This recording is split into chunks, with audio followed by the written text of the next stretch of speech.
councillors and officers, thank you for coming. A special welcome tonight to Mike Porter, your first audit meeting. Thank you very much. Thank you. Is it okay if I take it as read for the emergency evacuation announcement, as there are no public here? Yeah.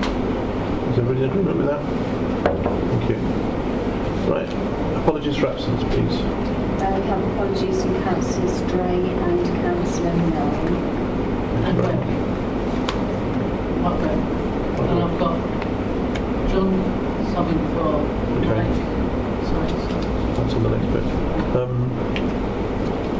Substitute members, please. John Griffin for Mike Glenn. Thank you. Non-members attending? Hello. I'm substituting Julie Gooding for... Okay. Non-members attending, do we have any? No. Thank you very much. Minutes of the meeting held on the 7th of March. Is everybody in agreement? Have they read them in agreement with them? Is that agreed? Yeah, neither was I. Thank you. To receive declarations of interest. Fine, thank you. Right, could we have the external auditors report, please? Okay, in relation to the external auditors report, the report essentially provides a status update in relation to the recommendations made by external audit. The majority of the recommendations relate to the preparation of the financial statements and either have been addressed or will be addressed going forward. Recommendation 5 relates to the absence of an effective internal audit service, which is now being addressed. In 2016-17, the Chief Audit Executive role was provided by Essex County Council, and for 2017-18, we'll be undertaking Basil and Council under a 3-year agreement, and that will be myself for the next 3 years. If we have any specific issues around the recommendations, I'm happy to take those.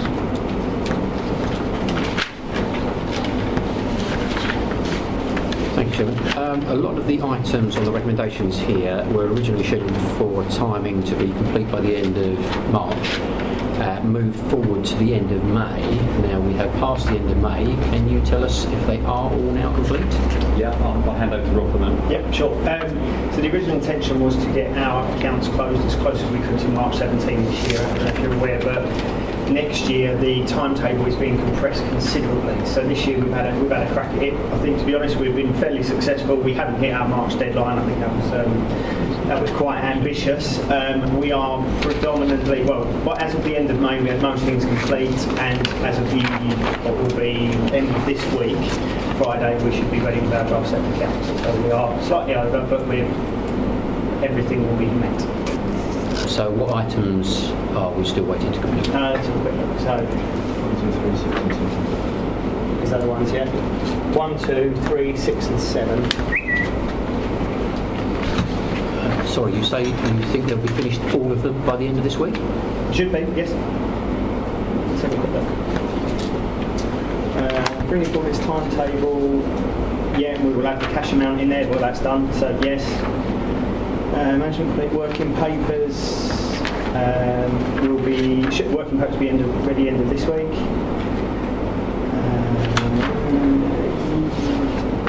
Initial review of financial statements. No provisions disclosed on the balance sheet. They're now provided, so that's done. Problem is you won't actually see anything until we're ready to produce in a couple of weeks' time. But yes, they will be ready by the end of the week. And then in terms of the items 4, 6 and 7, there we go. MRP is done as well, that's complete. And 7, classification of provisions and liabilities, that's complete as well. So everything, like I said, will be done by the end of this week on those first 2 items. Yeah, we'll be there. So going forward then, do you see, because this is a dry run for the compressed programme next year, as you said, do you see any problems with completing in March, as we have to next year? I'll be hand on heart, I'm going to tell you there's going to be issues next year, but we are not the only local authority that will be doing that. I'll refer to Chris at the moment. I would say 99% of local authorities are going to have a problem hitting this deadline. What we've put in place is, so we had hired a new technical accountant. He started with us in January, February, so he hasn't had a full year here yet by any means. He's doing fairly well, he's doing okay, he's worked through his timetable and working well with the auditors. And all I'm hoping is once we get through in September, everything we do currently at the moment sort of runs up, we do it all at year end. What we're trying to do now is to start doing a quarterly process. We actually close the accounts down in a quarterly process. Now we've got someone who's dedicated to do this, Stephen Giles. He'll be able to actually close the accounts better, so what we're hoping is that should truncate the timetable. Will we hit the new timelines? Yes, I hope so, and we will work flat out to do it, but there's also got to be a point where we recognise that we may not do it. So leading on from that, sorry if I may, if you're saying that 99% of councils are going to have a problem with this, and you are envisaging that we will have a problem with this next year, what's the implication if we don't meet the deadline? Chris, can I ask you, because I asked you this question myself, didn't I, the other week? So. Well, the issue, it depends. The situation has slightly changed from when we had the Audit Commission, who used to list the councils who didn't prepare their accounts on time, but we would have to report that if the accounts were produced on time. That would be the case. The issue is that there's willpower on both sides to actually try and meet the deadline.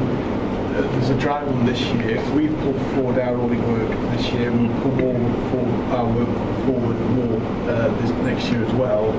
And after we finished our accounts process this year, we'll have to sit down with the finance team to see where we anticipate we found bottlenecks and things didn't go to plan, and we'll try and work with the finance team to improve those areas. So there is there's will on both sides to try and improve for both sides to meet the revised deadline. Are there any punitive sort of follow-ons that might affect the council if we are late? Are there any charges, etc.? In terms, I think before the only punitive action that was taken, this was overseen by the Audit Commission, and I don't know what the arrangements are next year, there was a national report that was produced by the Audit Commission. I don't know whether the public sector appointments or public appointments will do the same, but they used to name councils that did not meet that deadline, published their accounts late, but that was no impact on them, it was just an aiming exercise. In terms of not meeting deadline, it depends what has caused that. If it delays the council that has caused us more work, there would be an impact on that financially, yes, in terms of more audit fees. So it's much more of a sort of a naming and shaming type process at the moment, but I'm not going to say we're not going to go 100% into this, but equally there's got to be a recognition. I could go and hire 20 staff. Yes, we could hit the deadline, but actually what would be the impact of option of hiring 20 staff to do that? Actually, we wouldn't be named and shamed, but in a budgetary point of view, it wouldn't make sense. So to me, it's got to be a balance about the right resources we've got, doing the best we can, versus actually, name shame is not an ideal thing, but I absolutely guarantee there will be quite a few on this list next year. So. But we'll go all out. Of course we will. Is there a stage where clarity is going to come on what the action is likely to be, as this is new? Well, yes, there would be. I mean, there usually is a structure in place and that's in advance of. But that's not there at the moment. But not that. I'm not aware of it. It was clearer when the Audit Commission was, because the structure was clearer with the Audit Commission. I'm not aware. I can't remember if there's a report now that's produced by it. That's something I can research and see if our directors know something about. So have to Be an action point. Take away. Yeah, I was just going to ask Mr. Chairman if you could just note that for clarification for the next meeting. Can we note that, please? Is everybody happy with that? Do we have any other questions, please? Thank you. Well, the recommendation is that the committee resolves that the updates provided in the appended monitoring sheet in respect of external auditor recommendations be noted. Is that agreed? Yes, agreed. Thank you very much, councillors. Right. Item 7, annual audit certification fees.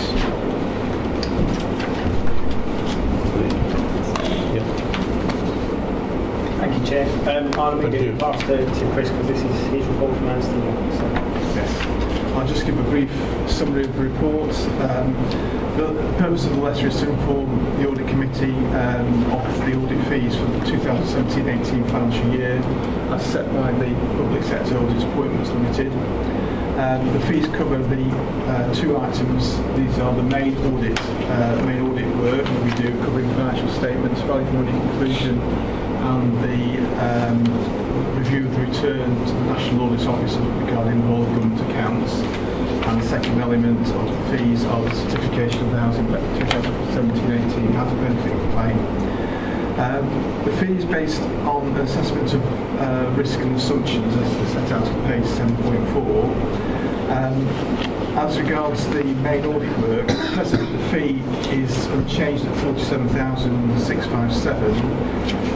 The one area that we may have to consider extra audit fees is regarding the possibility of group accounts next year in terms of Green Gateway Limited, because that will be a new area that was not envisaged by the Executive Appointments Limited when the fees were set. So that will be a new area for us. We'll work again with the council to discuss that in terms of the impact for us.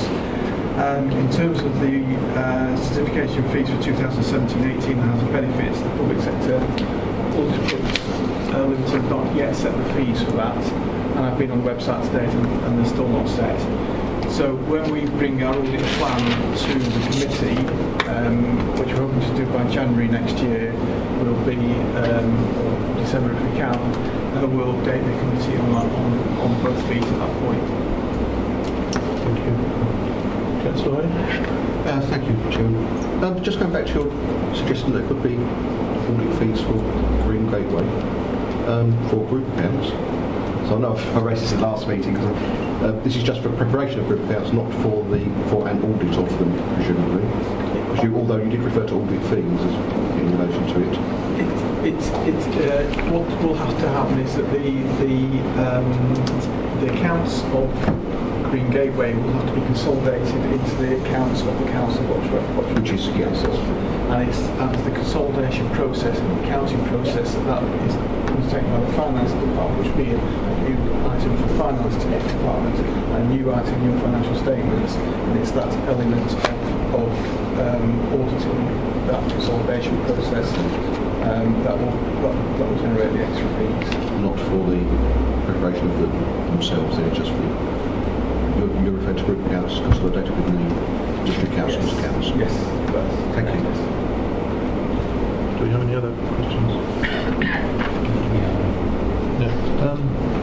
The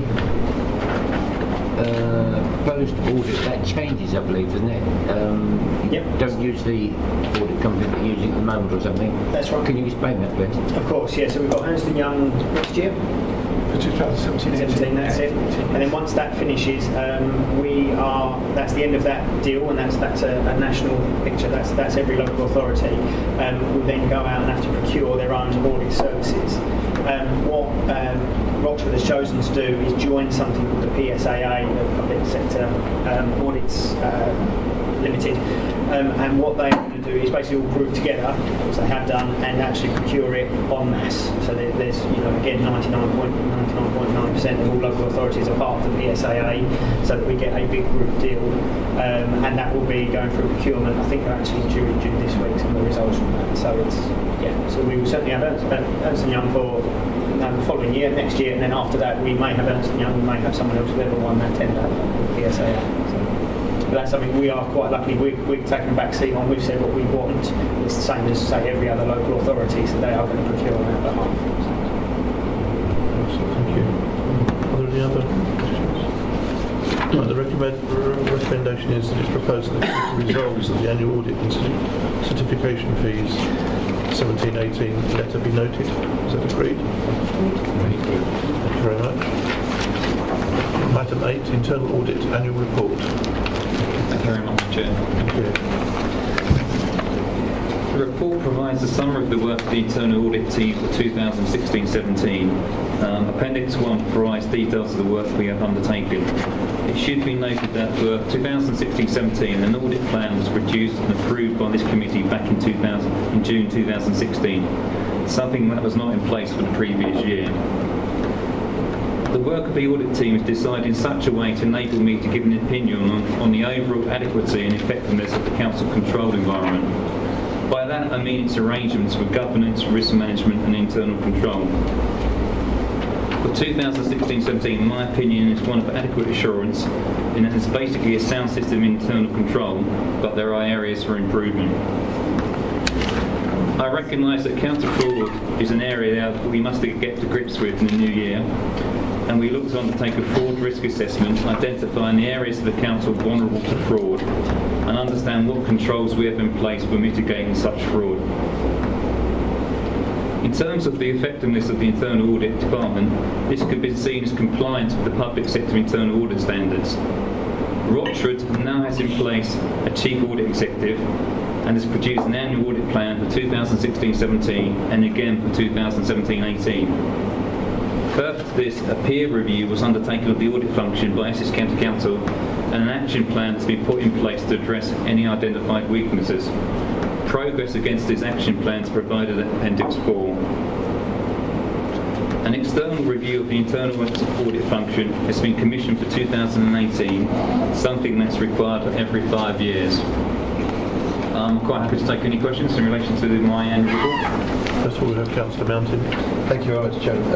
On 8.6, it's the audit area, IT security and access. It was completed April 2016. I wonder how often is that going to be reviewed, obviously given that IT security is quite high on... The audit plan is produced in relation to a risk-based assessment of the controlled environment. So based on our assessment, it will probably be undertaken every year, because it's something important to us and it's a risky area. Yeah. So the plan itself is put together based on the risk assessment. Okay, so the fact it says it's sort of completed, It's completed and we'll follow up on the recommendations made. Yeah, that's in relation to 15-16. Yeah, okay. Is that okay? Thank you. Councillor F.T. I've got a question and a point.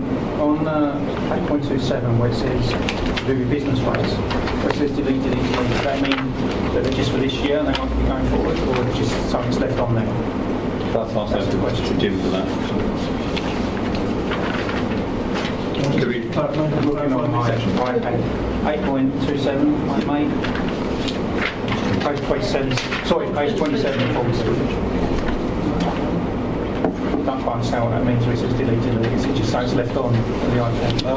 We've left it in here because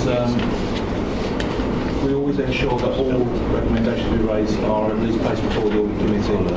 We follow them through until we've implemented, then we put them as a delete, so the whole process is visible to the committee. So whether it's deleted, the recommendations have been implemented. Okay, and the point I'd like to make, there seems to be something missing with business rates, where it says do a full review of small business rate relief on multiple properties, which you've done. You haven't done the review on small business rate relief, where the rates went virtually doubled in a lot of businesses. The small business rate relief never went up to match it. So people who have come out of small business rate relief had a big moan at the Chancellor, and he said you wouldn't be charged more than £50 more than you was going to be charged last year. That's not in here, and it's not been implemented anywhere. Because I know personally that I've talked to so many business rates, and they said they're going to sort it out, and they have never. What they've done is just sent me an updated cost and not done anything about it. If I may, this is the review of the position as it was in 2016-17. Yeah. The increase would have been with effect from the 1st of April, and we will be looking at that will go in next year, for this year's audit plan. Definitely going in. Thank you. Councillor Reid. Thank you, Chair. Page 8.2, item 4.2. A little bit concerned where it says it should be stated that it is not expected all council activities will be subject to internal audit recovery in any 1 year. When we come to, there is a particular bone of contention which we're all aware of at the moment with ICT. With relation to that kind of project, going through the council, is it a case that we should actually instigate internal audits, not necessarily when they're finished, but midstream, to avoid the sort of situation that we are in at the moment? This seems to indicate that you will not be doing that. Okay, in terms of the internal audit's role, we are not just like an assurance provider. We are engaged in effectively a compliance role or a critical friend. So we are involved in projects such as the IT project itself, and we are asked for advice and guidance, and we do actually sit in on such matters and ask for advice. So it's not a case we just do audits of certain areas. We do act as a critical friend and review such projects. So we are engaged and ask for advice in terms of basically the procurement route or actually the control systems going forward. So there's an active participation. It's not just like a one-off audit as such. We are actively engaged in such high-profile projects. Okay, so you say you would be asked to advise, but then there would be information that would come across your desk when certain levels have been exceeded. Would that mean that in audit you would be kicking certain systems into place as to trying to find out why we've got overspends on a budget of X amount of times over, which has got huge implications for our budgets? It depends on the specifics and the regulations we're talking about. I mean, I can't comment without knowledge of the specific instance we're talking about, but there are obviously regulations in place that provide for provisions in any contract, and unless the contract itself materially alters, there are provisions within that contract that the contract value may be altered with an agreement with both parties. That depends on the nature of the contract, and unless it substantially alters or the end goal changes, then the limits allow you to alter the contract values in agreement. It depends whether the contract's materially altered, and therefore the end goal is changed. So if we're looking at something else, we want to deliver X, but we're delivering Y, and there might be an issue. But if the project's not materially changed in any way, shape, and form, we want to migrate to the cloud in effect. We are still migrating to the cloud. The initial spec work probably identified this as the cost, but now a more sort of wider scoping exercise being undertaken, and we know what the true costs are. But that's been specified in the original contract documentation. It says until they make an assessment, EduCircle made an assessment based on known factors at the time, but it might be likely to change based on once they've done their scoping exercise. So things are subject to change, and that's what is provided for within the context of the documentation. What I'm concerned about more than anything is that in projects of this type, I'm saying generally here, if we get a project in future that hits an overspend, is there something where immediately you would step in? Can I just follow up? Sorry. I've got to ask, I mean, that's purely my role. That's one of my main roles, is 151 is to ensure value for money, to ensure the financial management of options. So there's lots of work obviously between internal audit and finance to make sure that we are clear. But I suppose I'm trying to understand what becomes an overspend and it comes out of my role and then goes into internal audit. That's not quite how it works. Obviously an overspends happen, underspends happen. Financial variation happens. We're not just there to report on it and then if something goes wrong, go to internal audit and go, you fix it. That's not quite how it works. Financial management, financial stewardship is absolutely still in my remit, and I have to make sure that's the case.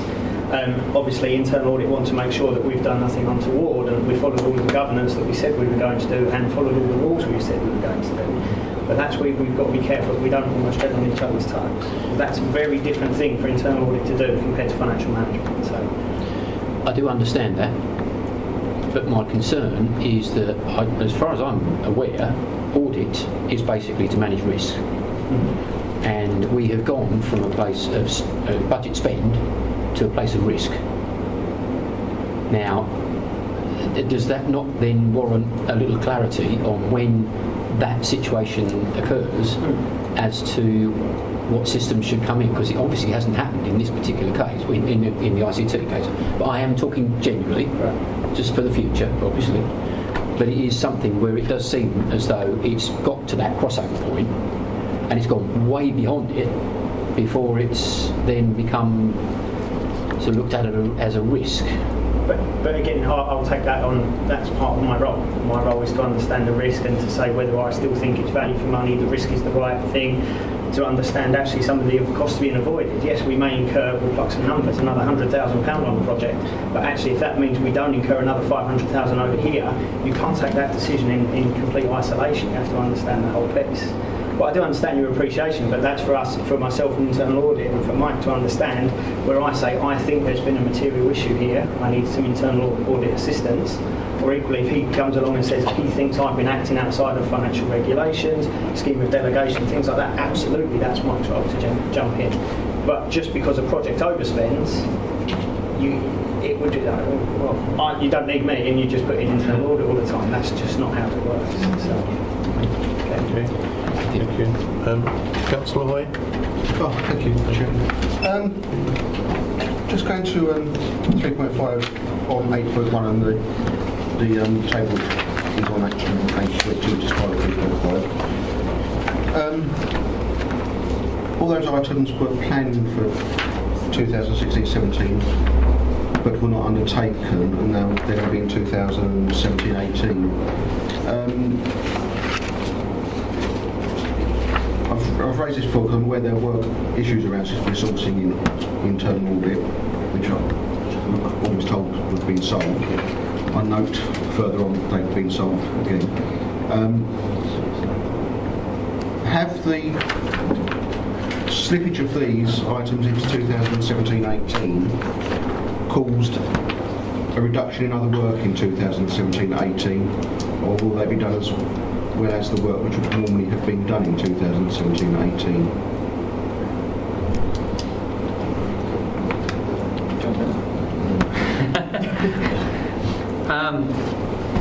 But they have been, you're right in that they have been carried forward to the new year. We've not materially altered the plan or our view of the risk assessment, and they don't materially alter, in my opinion, for 16-17. The audit plan is always also subject to a state of flux. It depends on the risk environment. We might have to change it in relation to new risks which are coming on board. This work will be undertaken in relation to the areas of activity we've identified for the new year. So basically we've looked at it in the round, so not only do we need to do these things in 17-18, but these things we didn't pick up in the previous years will also be undertaken. We have capacity to deliver both those from 16-17 outstanding and the new risk areas we've identified for the new year. Okay, thank you. I won't go on about ICT, it's been raised by my other colleague here. With regard, just going back to that table, the programme office, do you regard that as an important bit of work? Probably not in the grand scheme of things. There are other areas which will merit a higher risk on my radar. Yeah. Why would that be?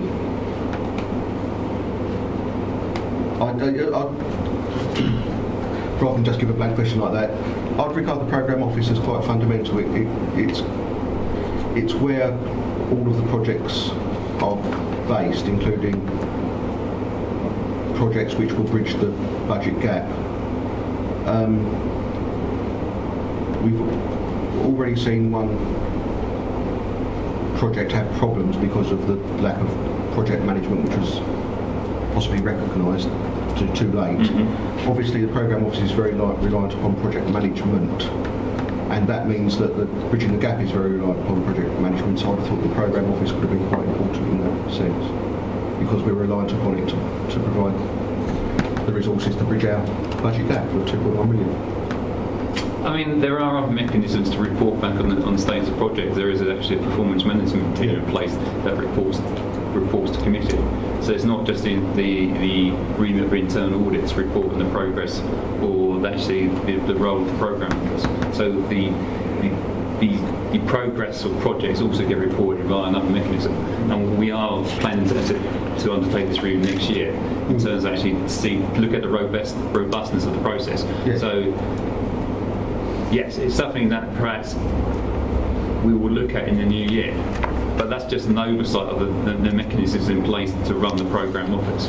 Individual project progress is also reported at a different level. It's just basically look at the robustness of the programme office itself rather than individual projects. Yes, which is what I think that's what I'm saying. I think that's quite important. As in the project management. It's something we've identified. It's slipped, and we will address it. Right. Okay.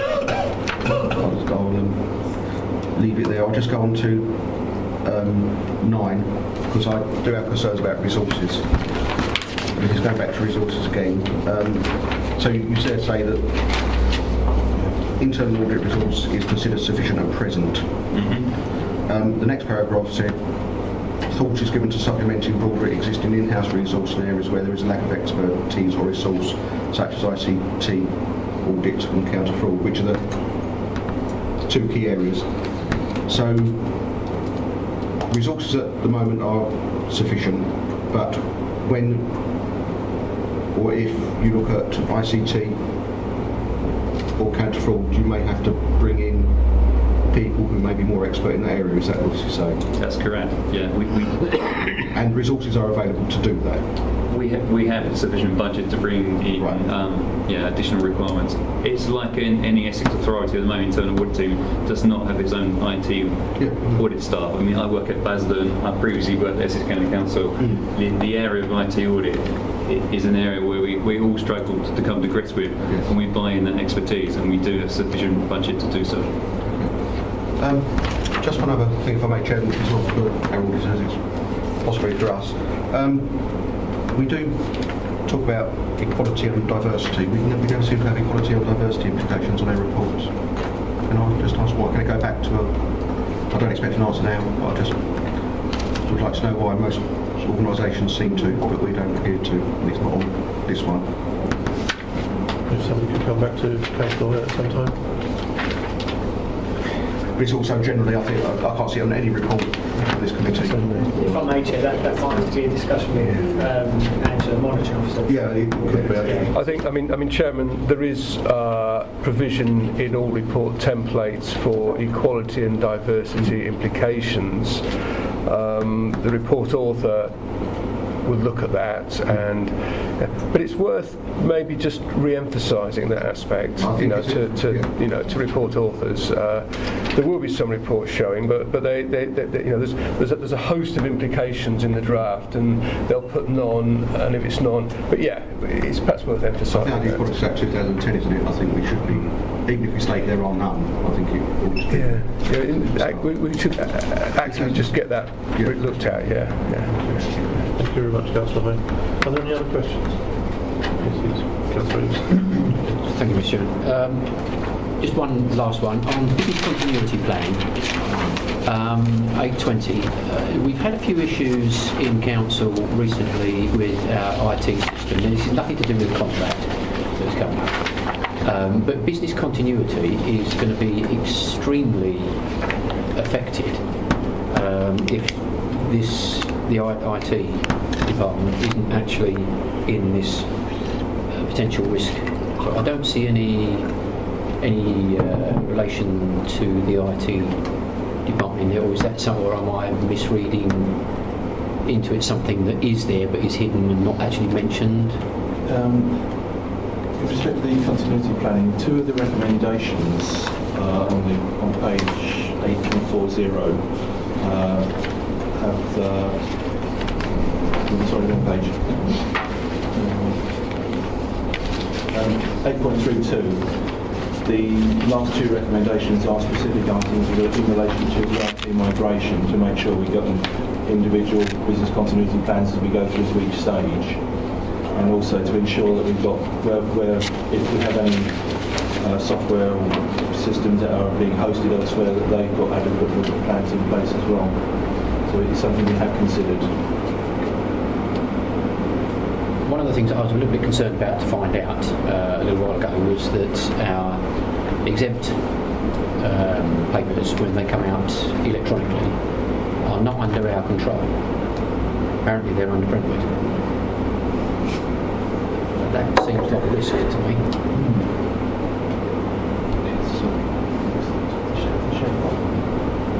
We I believe it's password It's controlled. online. Yes, it's online partnership. Sorry, could you elaborate on that? I don't have it down. It's to access them via. I mean, I think, Chairman, that we can perhaps report separately to members on the nature of how exempts are provided, because it wouldn't. The business continuity planning report is about the various business continuity plans that included ICT. I think that's a specific question that let's get back to members on, around exempt reports and the arrangement. Okay. Thank you. Any other questions?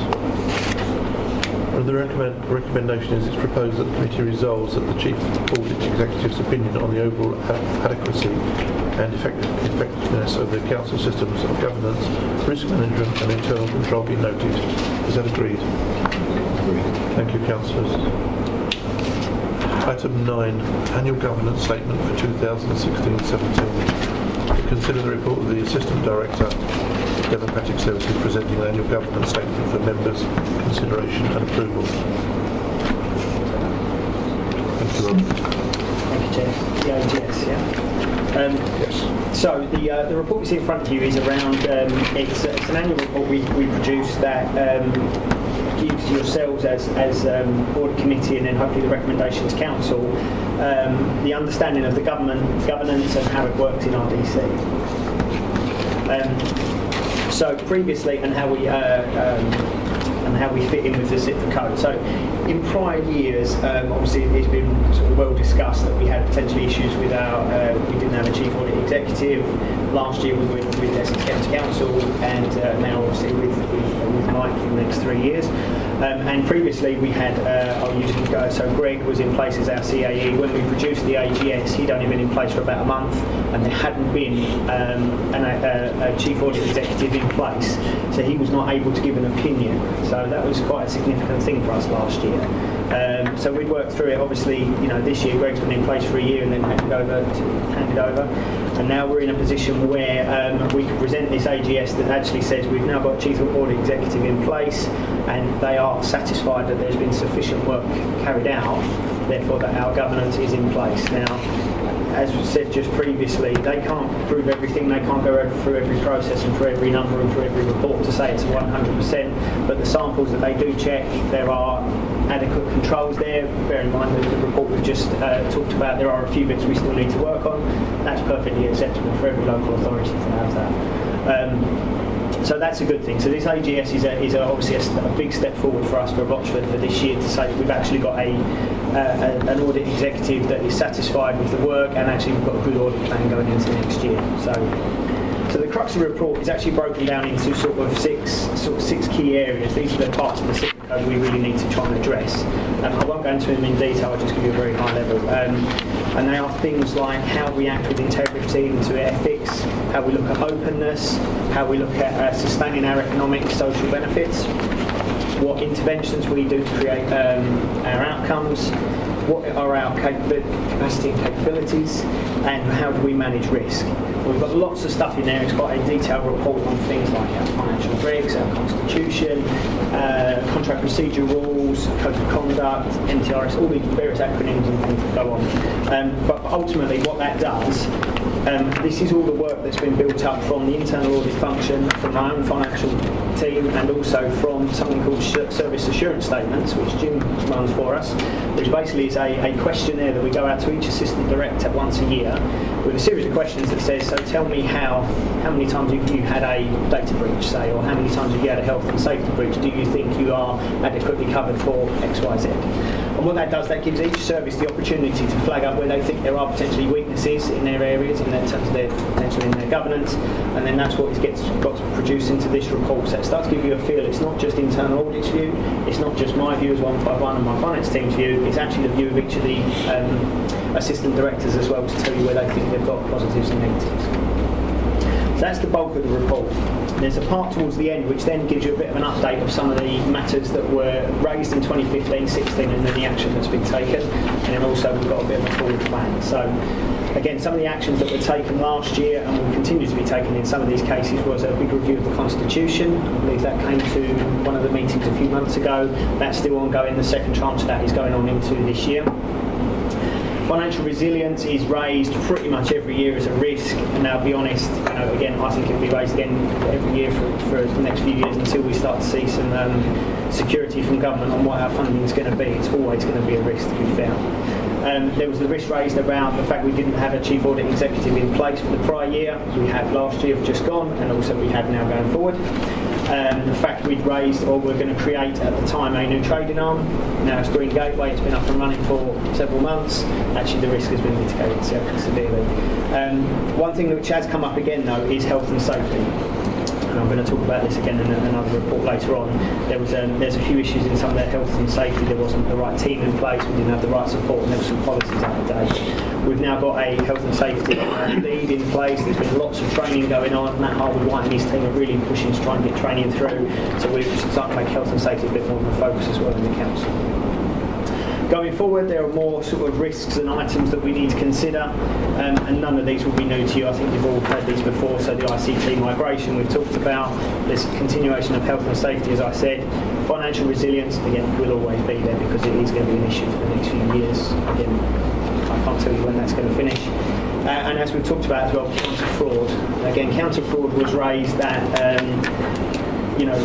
what did we have in place? Was it good enough? That was come out of the peer review we did with Essex a couple of years ago. We've now got a counter-fraud champion in place, and they're actually pushing through lots of policy updates and refreshes and stuff like that. What we're finding, actually, a lot of it is just it's slightly out of date by a couple of years. There's not a lot particularly wrong with it, with our counter-fraud stuff. It just needs a bit of an update. And we're also doing quite a lot of work now with Mike and his internal audit team, but also with Mike in terms of his Basildon audit team as well, to see whether we can start leveraging some specialties if we need it. So that's the report. Like I say, I can take any questions. Hopefully the recommendation is once you're reasonably happy with this, we'll forward it on to council and to the leader to say we're happy with the governance arrangement. Thank you very much, Rob. Thank you. Councillor Hoy. Thank you. Sorry, just a few items on there which I think are a matter of just need changing, and I think major in themselves. Shall I just go through quickly? I would have said earlier, but I only really noticed them this afternoon. Okay. However, the first point, and I'm sorry to labour this, on page 9.5, we talk about the opinion does not imply, it starts there, and it goes on to say that the final sentence, it should also be recognised that the Council continues to implement a programme of considerable organisational change through 2017-18 that will directly impact on the internal control environment, notably the ICT migration project, and obviously the ICT, as we said, is mentioned further back in the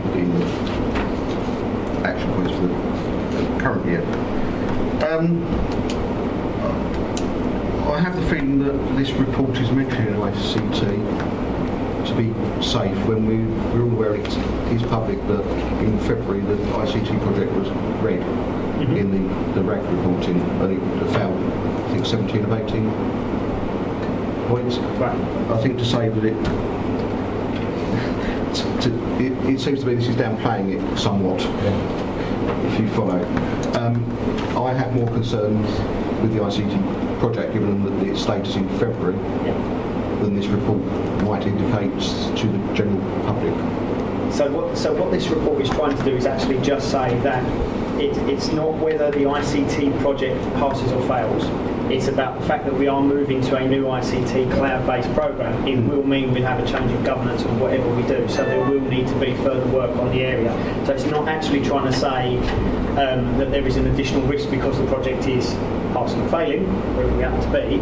It's more about actually the fact that we are moving to a new ICT system, therefore the governance around that may have to change, and we need to consider that.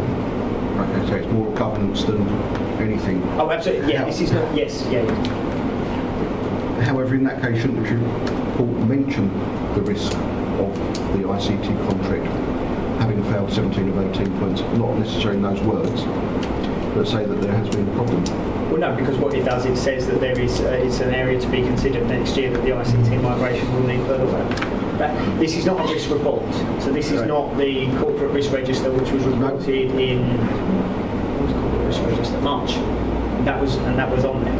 The ICT project was on there. So this is not about that. This is about the governance arrangements we have in place. So the problem is we try and mix the two, and that's not the idea of this. That's right. So we're ignoring the fact. We're not ignoring the fact, that's probably the wrong words, and you wouldn't want me to put those in your mouth. Thank you. But this report is not necessarily, perhaps, this is not report is not about risk, it's not about the fact that the ICT project may have missed that number of targets. This is more about the fact that we are migrating anyway. Yes. And we do not mention anything else in here, so there should be no mention of any risk or any problems other than that. So I'm a little bit unhappy with that. Thank you, Councillor. Councillor Mountain. Sorry, I had a few correction points as well, which may or may not be agreed. Page 9.7, first sentence at the top. It's got members of development licensing and appeals committees undertake mandatory training every year. Appeals undertake mandatory training every 2 years, not annually. That's just one. Sorry, that's what I said. They're not in themselves. They're not. Okay. That's what must be right. You know what I'm like. I do email you now and then things which you consider minor. Yeah, we can change that. Page 9.8. This is, I think, is a bit more difficult. Okay. But again, it seems quite minor to some people. We say the medium-term financial strategy (MTFS) blah blah blah was approved by Council on the 14th February 2017. It wasn't. We approved the budget. Yeah, okay. The budget was presented, yes, okay. Derived from there, but we do not approve the MTFS. Yeah, no, I agree. Yeah, that's all. So I don't know if it's been reworded. Yeah, we could just say presented, yeah. Yeah. Happy with that? Yeah, I am. That's what I said, it's not. Yeah, nice. Top of 9.9, we have the words first line into second line, briefing to the opposition group. I know you did provide a briefing to the Green Rochester District residents, but was a briefing provided to all opposition groups or just the largest opposition group? It was offered to all, yeah, but it's... Yeah, offered, that's an interesting word. You said provide. Well, it was offered and then certain members turned up, so yeah. It's what we refer as it was given to all opposition, to the opposition. There isn't an opposition group, is what I'm trying to say. Oh, okay, all right. It was briefing to given to the main opposition. We'll lose the word group Might if be you're... more. Yeah. The other one for Jamie Burton, this might be more relevant. 9.11, third paragraph. A cross-party member investment board, because it's a cross-group, because Councillor Burton does not get a place in that group. He's an independent. If you would only have a place if you're a group. Okay. So quite minor. Then on to 9.12. This is a bit of information, and apologies if I've missed this. I may well have done. We have, and it's mentioned elsewhere in the report as well, we have a counter-fraud champion. Yes. Who is that? That'd be Katie O'Brien. Thank you, Grant. Apologies if I missed that. No, I hadn't mentioned her name on purpose, but she's now named. Okay. As I said, they're fairly minor. Then the only other issue, it sort of goes back to the issue that Councillor Mountain was talking about, I think, which I think you've got assurance about, but I just want to be clear about it. We just talk about the Council's, this is page 9.14, third paragraph. The Council's ICT network is managed by an external provider and appropriate industry standard cyber security measures are in place. Is that good or is that bad? I don't. It's standard. It seems like it's a standard paragraph we've stuck in there just because we need to mention it. And given what Councillor Mountain raised earlier about the security side, I'm just concerned that we've actually paid enough attention to this area. And I know it's something Councillor Newport has raised as well previously. I mean, all I can say, I mean, bear in mind this is my finance hat on, so I'm not an activity expert. Yes. All I can say is that what we purchased from Capita at this time is the industry standard. Now, whether that's good enough or not, that's another question I can't answer. But that's what we purchased. We certainly haven't gone over and above and specified we need whatever level it is, whatever is industry standard is there. So off the shelf. So question mark, is that good enough? That's certainly nothing I can answer at that point. And that's something that I assume may be tested in future years, let's be honest. But I Actually, I've got other bits, but I think you've answered them ones. Thank you. Thank you very much, Councillor. Councillor Miller. Thank you, Chairman. Just a question really. Well, it relates to Principle B, which is ensuring openness and comprehensive stakeholder engagement, and Principle G,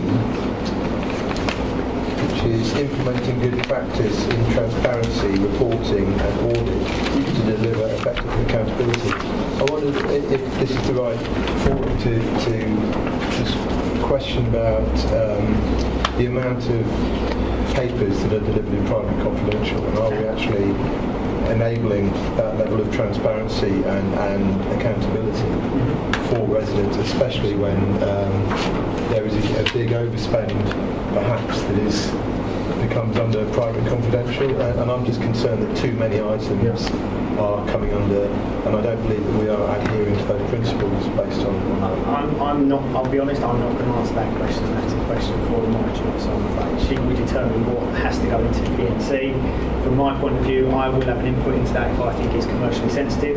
So if I think there's something in there that will hinder one of the relationships with our suppliers and potentially could cost us money, then I will step in. Other than that, the decision purely sits with the monitoring officer. So I appreciate your question, but I just don't think I'm in a position to answer that. But where does it, sorry if I may, Chairman, where does that, who is, you said monitoring officer, but the fact these principles are put in this report, who is making that decision, then that's okay, where we are is okay for us to say that we are implementing good practice in transparency? But I suppose if we look back at, do we have a policy in place to say that we will publish everything we can that the monitoring officer deems fit? Then yes, we do. So therefore, but whether the content of that is up to a question, but that often then becomes quite a subjective matter. Okay. So. Thank you very much, Councillor Black. Yes, thank you. Going back to what you made about 10 minutes ago, you were talking about risk, I think, and about health and safety. Yes. That steps have been taken to rectify that. Could I deduce fairly from that perhaps the HR people were slightly... There are quite a few departments in the council that have been under-resourced at times, including audit. Mm-hmm. Would it be fair to say that there was a bit of under-resourcing in the HR section? I'll be honest, no, there wasn't HR, no. So we didn't have, this was started before I joined Oxford, so I'm not going to say any real authority, but it was actually as a health and safety officer, or certainly as a manager of that team, there wasn't one, or there was a gap. So they were only, I think they were only hired in June of last year, so they were a year into their role, which is what has created quite a lot of work for the rest of the team. So. Just to clarify, that health and safety officer, where do they fit into the... They feed through into, I believe, into Matt Hardwhite, he's in his area in, he's assistant director for commercial services, fits into that. Okay, thank you. Thank you very much. Councillor Efty. Just a quick point, I've probably forgotten since when we voted on it, but the industry standard which we're going to now with the IT, is that off the shelf, just a standard, or if we... remember what platform it was? Because we're going to Azure Cloud, aren't we? So we would be purchasing whatever that comes with that. So Security will come with that. Windows based on Windows 10. I would imagine so. Yeah. I mean, let's be honest. It's the Azure Cloud is the it's Microsoft sort of baby, is the real forefront. I think if anyone managed to get through that, I think it wouldn't just be us that would be in trouble. So without knowing exactly. That's not it. Thank you. Do we have any other questions?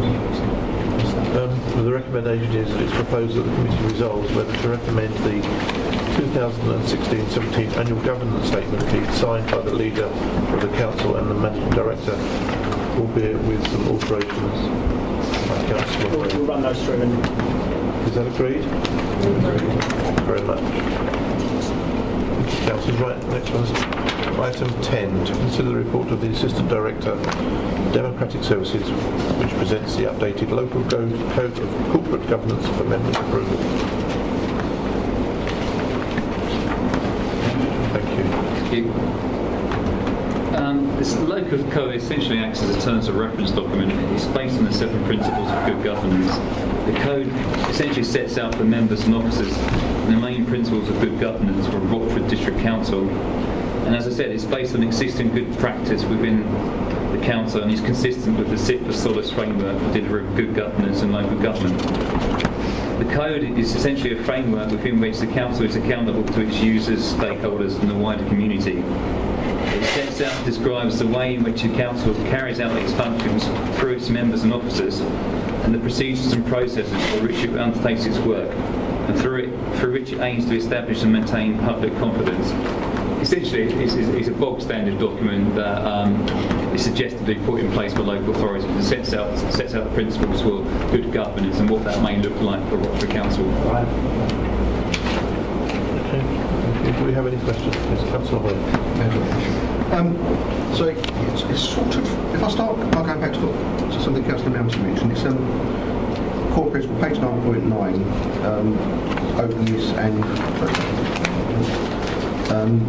openness and comprehensive stakeholder engagement. This goes back to the ensuring open culture, etc., etc., and in my view it goes back to exempt reports, which we seem to have a lot of. As an audit committee, we apparently are here to help. Is responsible for the adequacy of governance arrangements. So I'm guessing that we're getting this report to agree it, which I've got no problem with the report. I think it's a very good report. It's very standard, I assume, and it seems fine. But also, presumably, we are here to make sure that this council adheres to it. So my concerns are that perhaps that yes, we might be aiming to do this, but I think we are falling down as a council in producing reports which do not have to be exempt. I know Councillor Mason and Councillor Wilson spoke with the Managing Director over this about the profusion at one point of exempt reports, and I'm sure the Managing Director did agree at that point that there should be fewer of them and they should be able to be produced to be heard in public, albeit potentially with exempt minutes or exempt dependencies to them, or some exempt part to them which will be heard later, and in-exempt. And I think perhaps this is something that the council should start to take on board, and we as an audit committee should start to check and to make sure that the council is adhering to this policy. That's a good answer. I think it's more of a statement than a question. Really. You're not looking for feedback. Okay, thank you. Councillor Mounted. Thank you, Chairman. I'll just follow on from what Councillor Hoy said, and going back to my earlier point, ensuring, core principle B, ensuring openness and comprehensive stakeholder engagement. One concern, I don't know what sort of risk level this is, but because so many items are exempt, are we as a council vulnerable perhaps to have an accusation that we haven't followed a correct tendering process for services that are provided? If it's, how can we have the assurance that companies outside are able to bid for, I don't know, ICT contracts, for example, or any contract that is required if it's all B&C? I mean, I can take that. It depends on the nature of the contract, whether it's an open tender or the use of a framework. In relation to the ICT project, we used a framework which is provided by Crown Services. So essentially, you conduct the mini tender exercise with the bidders on the framework. So it's essentially, it depends what route you choose. If you use the framework, that basically does a lot of work for you, in that all the OG requirements have been undertaken for you, and you can take assurance that those procedures are in place. Alternatively, you can go down a purely open tender route.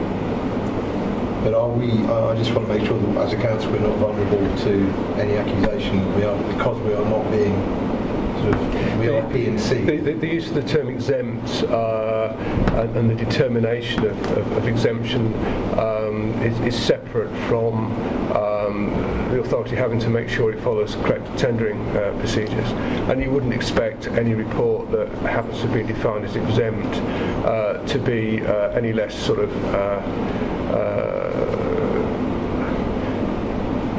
considerate of all the factors it needs to be. You know, it's just it's just maybe commercial sensitivities that you might not want to provide the figures that the companies have tendered, but you wouldn't the fact they're exempt wouldn't impact on the tendering requirements or any other requirements. Thank you. Councillor Reeves. Thank you, Chairman. On the core principles, F, managing risks and performance, the sub-principles, managing performance, right on the last item on 10.13, I'm not sure if this is the forum for actually bringing this up, but it is something that has become a concern of mine recently through being involved in certain projects. I'm not going to name any names because this is more a case of the principle that I'm trying to get hold of here. Ensuring there is consistency between specification stages such as budgets and post-implementation reporting. What has highlighted this to me is one particular issue that I have been involved in where when there were figures and budgets that were presented to full council, for us to consider making a decision on, I balked at some of the figures that were actually presented being in the relevant industry, and I made my reservations known, and I was told, well, it's just there for budgets. Now that we're further down the line, and there has been a more specific breakdown of that done, if I related as much as I possibly could to that original budget, it was probably around about a sixth of the price. Now, the question that I've got on this then is how much control is there in place when officers are producing reports to full council on budgets and what those budgets are based on? It is obvious to me that what has actually happened in that particular case is that there was a budget that was put forward with figures that were put forward to actually augment the case for what wanted without substance. And that has been proven since. And I questioned it at the time, and I was told basically that will be dealt with further down the line. Now, because we made the decision at council based on the budgets that were presented to us, I would suggest that that's giving us a bit of a risk. I'll take that one. I think that's. I'd like to know what projects specifically you're talking about. But either way, any financials that are put into any report that go to council, cabinet, audit, review, investment board have to come by me for sign-off. So I've personally signed off all the finances that have gone through, and that means that I have to do due diligence as is expected of my role. So I have to make sure there is value for money, that we have tried to consider every risk possible and every financial implication possible as far as we can. But what we can't do is ever predict the future. So there will always be things that come out. There will always be things that happen. But what we can't have is that you're questioning the integrity of the 151 role, which is in effect what you've just done, which I think is not quite right. I'll be honest. So if I'm putting my name to a report of the 151 in any organisation puts their name to that report, what they are saying is, to the best of their ability, they are providing an external finance view to say whether they are right or wrong. I do not know of a single occasion, certainly in my working career or anywhere else, where you would manipulate figures to tell the story. That's in effect what you just said. I don't think there was any deliberate attempt at misleading here. But when I questioned it originally, I was told, don't worry, that'll be sorted out further down the line. Now, because it was just a figure that was picked out to actually put something into the budget. Now, I questioned it at the time because I thought my profession is such that I know what I'm talking about on this particular item. If you want me to tell you about it, what it is, I'll talk to you afterwards. I was going to say, I'll talk to you afterwards. I think that feels like quite a specific issue that I would really like to know more about. It's highlighted an issue, not the particular project that is going through is not the issue. The issue for me is that if we question some of these budgets that are put in, and it's gone through due diligence on yourself. Now, I don't question your professional ability, but you're not involved in the industry that I'm involved in. So I would expect that you would then get a recommendation from the officers to say that this is the correct figure. But then what do you do to check or what does anyone do to check the figures that are put into the budgets in the first place? I understand that would create a huge workload and I understand that these things can slip through. But we must have some sort of, let's say for instance in my case, where I question these issues, at the time, new councillor, didn't know where to go. But then I could see that there was an issue, and I was told it isn't an issue, and so I had to let it go. So is there something in place, or are you saying, well, if that is the case, if we've got a question, we should come direct to you? So there's a couple of things. First of all, if there was a specific question on a report that came to whatever meeting, ideally you should have raised it earlier on. Appreciate you may not have, appreciate that, but that gives us a chance to actually answer the question properly. So that's the one thing, you know, if we get quite a detailed question in a meeting, it's very difficult for us to try and think on the hoof on. Often we've got, you know, multiple things going on. So that would be the first one. If you feel personally as a council or any member of the public, you've got a particular issue with something, certainly financially, my door is always open. I'm more than happy to talk to you about it. And often, actually, if you flag something up, Councillor Hoy, I'll pick on you, Councillor Hoy, and often I have a conversation about stuff and picked up things that I've missed. I'm more than happy to do that. Yeah, that's I'm happy with that. But what we can't have is almost what felt like an accusation that things are going wrong when actually that's the first I've heard of it. So I would much rather have that conversation. That's not the purpose of my point. Okay. Please do not take that as being so. But more than happy, we'll have a proper conversation about it, and we can give you a full answer about where we think we are. But in terms of any numbers that go into reports, there are going to obviously be elements of estimates. Of course there are. We don't know everything. But I would expect that, I certainly don't expect, and if I come back to an assistant director, say, producing a report, that they pluck the figures out of nowhere. So we will go back and say, where have you got it from? Have we got some supplier quotes? Where's that come from? As long as there's a logical test to actually what they're doing, and then made some reasonable assumptions and have documented those assumptions, there's a point that says, actually, that looks as good as it's going to be. We know now their estimates and things will move around, but it's as long as there's something there and it's not a finger in the air. I could just say in fairness, sorry, Mr. in saying fairness, I think this is probably a report that was produced about the time that you arrived, so you may not have had oversight it at the time. So please understand it's not personal. Thank you for that clarification. Are there any other questions? Well, the recommendation is proposed that the committee resolves that the amended local code of corporate governance be agreed. Is that agreed, councillors? Thank you. Item 11. Consider the report of the Assistant Director, Democratic Services, summarising the proposed schedule of business for the Audit Committee for 17-18. Is that you, John? I'll take this one. Essentially, it's just a schedule of business for the forthcoming year. Just gives you an update or an idea of what you're likely to see over the next few months.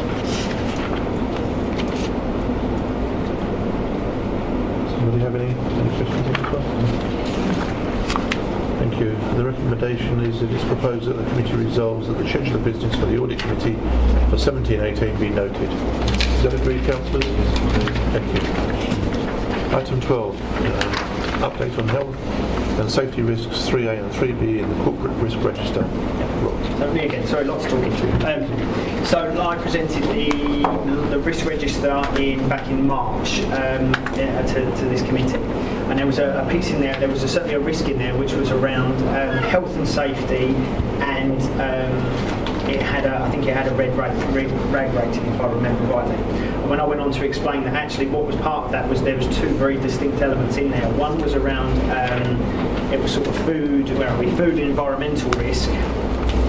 And also then combined with that was health and safety, where I was trying to explain that actually in previous years there'd been some cases where we hadn't quite completed the right number of food standards, and there'd been some issues with that. I said that had actually got better, but health and safety had actually got worse, as I previously explained.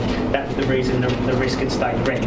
We had a bit of a conversation about it and actually said, look, we really need to just split these out to two risks. So we have very specifically what is a health and safety item, and then what is the food safety standard item. And that's what this report is doing in effect. It's just augmenting the corporate risk register now to split risk number 3 into 3A and 3B. what we've done is given a very brief update on where we actually are within some of the controls.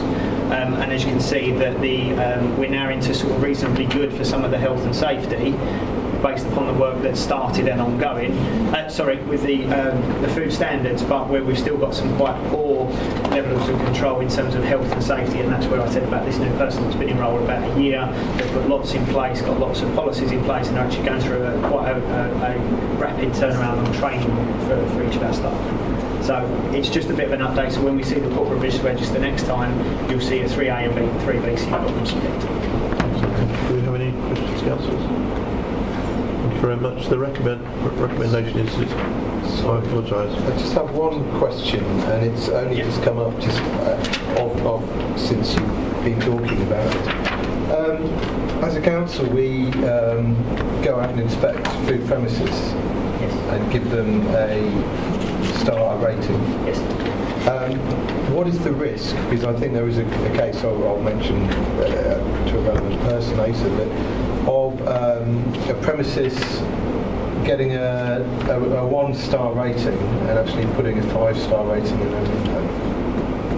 Have an incident of that happening in Raven. Okay. Wow. It's got 5 stars. It's not law, is it? It's not law in England to have those ratings. It's only as yet. So if as a council we've given some... when we went to the food hygiene training a couple of weeks ago, we were told it is a law as yet in England, it's coming in, to have show a food star rating. But what I'm saying is if an establishment has been given a 1-star rating and they are displaying a 5-star rating in their window, I think we come back. I think we come back to members on that because it's an interesting question. But we won't eat in rain until we find out. We'll draw the most stars on. I don't know where they got it from. We'll let them say. Councillor Luke Skill. Following on from what Councillor Malcolm has just said, how often are checks made of these establishments?